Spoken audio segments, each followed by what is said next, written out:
So, off ako, no? Hindi ako makatulog. Kasi nasanay ako, nagising ako sa gabi.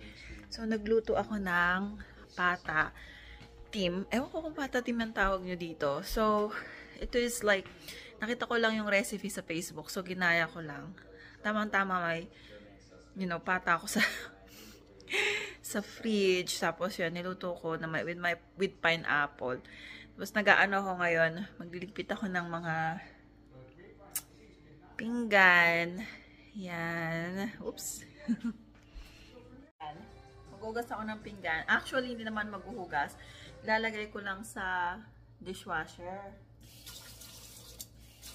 Tapos bukas may pasok ulit ako. 3 days ulit. 3 nights. Tapos after nun, vacation time ulit. Magbe-vacation kami. So, ganito lang dito guys, no? Kapag, kaya gusto ko lang maging sorry nurse. Kasi,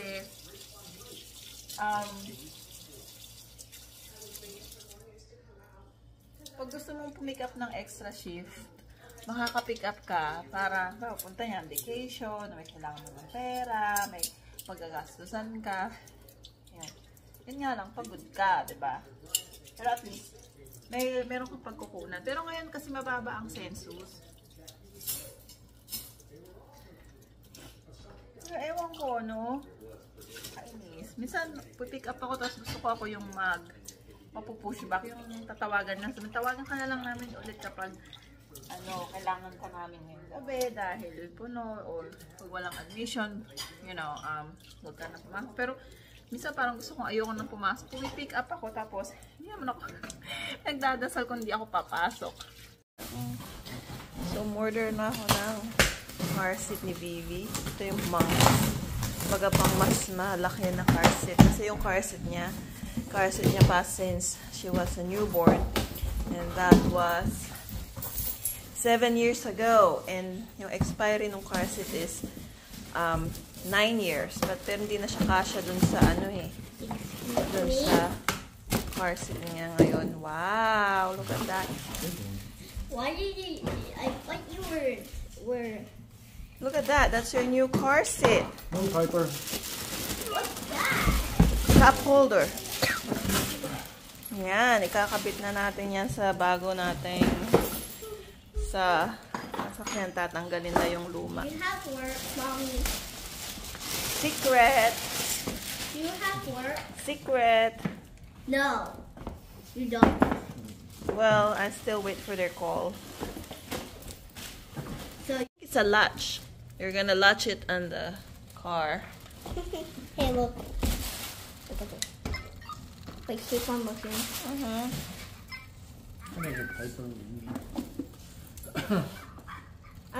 It has batteries too, like the, Oh, okay. but this Okay. has batteries. Oh, okay. Yeah, like if it shows like a thing that's slow,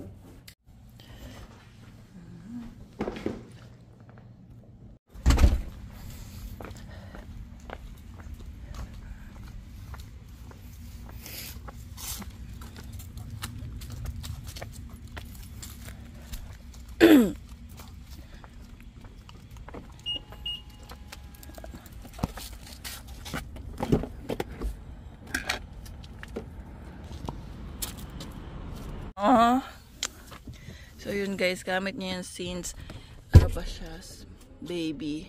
Hindi kami binigyan ng problema niyan. So yan, tinanggal sa likod.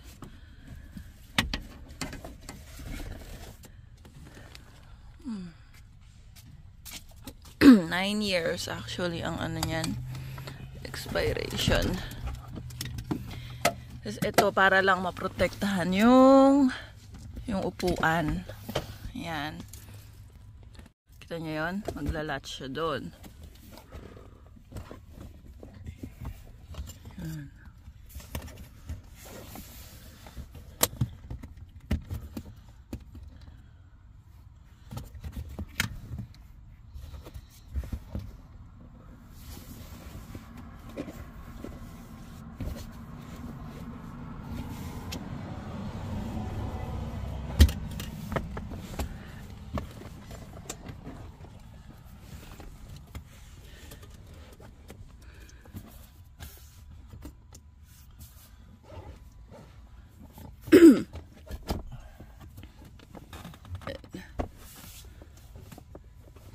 Push mo siya doon.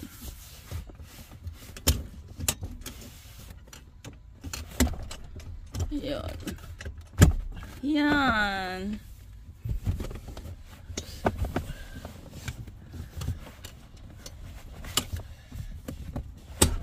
Yan. Wow! Tapos, ito na yung cars, yung ano niya, seat belt. Ito na. Ganyan. Kasi malaki na siya eh. Hindi na siya kasya dun sa car seat na isa. Booster na. Okay. Yan. Tapos may cup holder din yun eh. Sana ba yun? Without the top too. Oh yeah, but it's okay. Because she's still small anyway, right? Just so ito, ayan, 8 years, 7 years niyang ginamit, pero 9 years ang expiration niya. Sabi, may pasok ako today, pero pinushback nila ako hanggang na-cancel na ako kasi mababa daw yung census sa hospital. So, hindi nila need ng extra help. Anyway, hindi naman apektado yung, kasi ano lang naman yun eh, extra shift ko lang naman yun. Kumbaga, hindi apektado yung 3 nights ko na, di ba, every week, 3 nights dapat ang required para full time. So, for me, ang ginagawa ko is 4 nights. Pumipick up lang ako ng extra. So, na-cancel man ako, pero yung talagang sahod ko na ano, hindi naman apektado kasi extra lang. So, yun. So, ganun lang guys. Kapag mababa yung census sa hospital, nag-ano sila, nagpo-pushback sila, nagka-cancel sila ng mga nag-pick up na mga overtime, and maraming pumipick up ng overtime. So, every day nitong nakaraang mga linggo nag-pick up sila, ay nagka-cancel sila. Anyway, last time naman is nakapag-pick up ako ng 1 extra. So, okay lang. Ang ano nga lang nun, ang downsize, ang ano lang nun, ang disadvantage lang nun is natulog na ako buong araw. So, hindi na ako yung, syempre sa halip na may magagawa ako sa bahay, maglilinis, natulog ako buong araw kasi nga to prepare for my shift. Kasi akala ko papasok ako. Pero dahil nga ganun.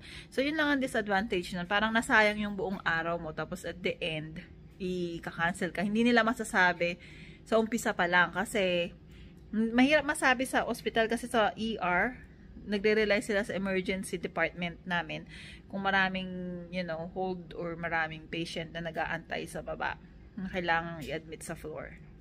So, yun. Kaya ngayon, 12 midnight, gising na gising ang lola nyo. Manunood sana ako kaso wala namang signal tong ano na to. TV. Tingnan ko nga. Ayan, oh. So, alam ko anong problema niyan. Alam nyo, nakatulog ako ng 30 minutes. Nanonood ako ng horror movie. Hindi naman horror movie. Documentary. Tungkol dun sa, alam nyo yung Conjuring? Yung The Devil Made Me Do It. So, nanonood ako. Sabi na totoo daw yun. So, nakatulog ako. Tapos natutulog ako. Parang nananaginip ako ng nakakatakot. Grabe. So, ayan, no. Ito ang ginagawa ko hating gabi. Lahat tulog dito sa bahay. Pero ako gising. So, anyway, yun nga, di ba, na-cancel ako sa work. So, dahil natulog ako buong araw kahapon, ngayon hindi na ako hugasin, ganyan. Natin sa sa dishwasher para mahugasan na.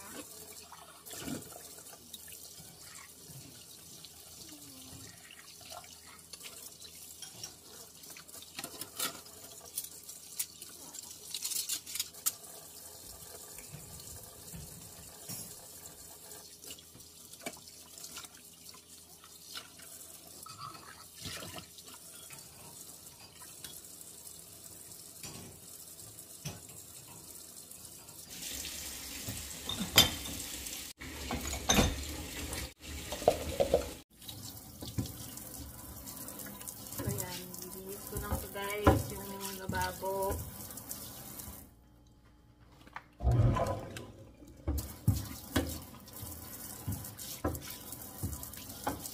So, bukas na lang akong magmamap tsaka mag-vacuum. Hanggang ngayon wala pa rin yung TV. Ayaw pa rin kumana. So, Alam ko anong gagawin ko. Yan. Medyo okay na. Alam nyo, hindi naman ako masyadong maano sa paglilinis. Alam nyo na. Nagluluto ngayon ako ng adobo. Wala akong garlic kasi hindi naman kami nagpunta sa supermarket.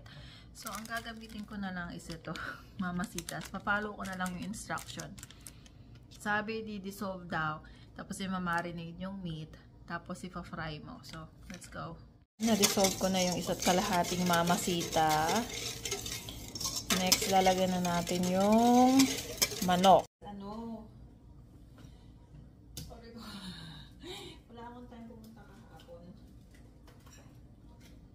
Alam nyo naman, pag sa gabing work, wala na akong energy. Ganon.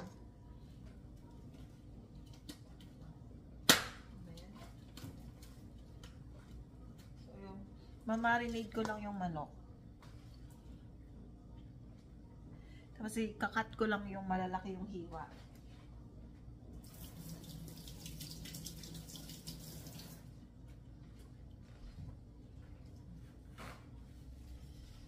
Na siya ngayon, nahaluin natin, okay? Halo ko na siya, guys. Tapos sabi i-marinate daw ng 15 minutes. So i-marinate na lang natin. Saka natin daw ipipirito. Malalaki talaga hiwa ko kasi hindi ako marunong maghiwa. Hindi ko na nakunan yung pagluto pero ayan na siya. So 6 o'clock AM na. So pagising na rin si Phil maya-maya para pumasok. So may pagkain na sila the whole day habang ako tulog. Kasi kung bawang, kaya yung mamasitas ba to? Ano ba yun? Mamasitas nga ata. Hindi ko alam kung ano, nakalimutan ko na kung ano. Yan, ang hirap talaga pag nakatulog ka na buong araw para maghanda sa work mo tapos hindi ka papasok. So, hindi talaga ako natulog buong gabi. Anyway, mamaya may pasok na ako for sure kasi regular hours ko na yun sa work. Thank you for watching, guys. At alam niyo na, follow nyo na rin yung Facebook page namin, okay? Thank you!